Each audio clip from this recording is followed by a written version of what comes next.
So I think another thing that caught my attention on the WeFunder page was that you said that this like community ownership model was kind of inspired by the Green Bay Packers. So can you talk a little bit about that? How is it similar, or how is it different than what they're doing? Let me start off by saying that I'm a Broncos fan, Okay. so I don't want any hate mail from people. But we serve all football fans at the brewery, and so we're a welcoming space for all different flavors of footballers. With the inspiration, well, for context, as we were growing early on, back in the late 90s, we started to create structures to share equity with our key people. So we already were starting to grant stock to employees back then. And we like the idea of having our key people, as we call it, the biggest branches on our tree, are the ones who are the most invested in the success of the company. So that kind of started that off. And I started really looking into and studying employee ownership in a larger way. And ultimately in 2015, we started our ESOP, so Employee Stock Ownership Program. So a portion of our stock is owned by the ESOP plan. And everyone who participates in the plan, they vest into the plan over time, has stock in the company that's held in the trust. And then when they leave, then the buyout clock starts ticking, and then we end up buying that stock back from them. So we have a portion of our company now that's owned by employees outside of the direct ownership that a number of us have. So that's one step. Okay.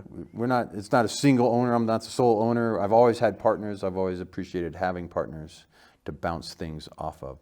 The next step, though, is like, well, what are other forms of ownership that other businesses are trying to use to be a long-term, focused on the mission kind of a company? And the Green Bay Packers got mentioned in a couple of different ways. And it's like, what? It's not some oligarch, billionaire that owns the team. It's like, the community owns the football team.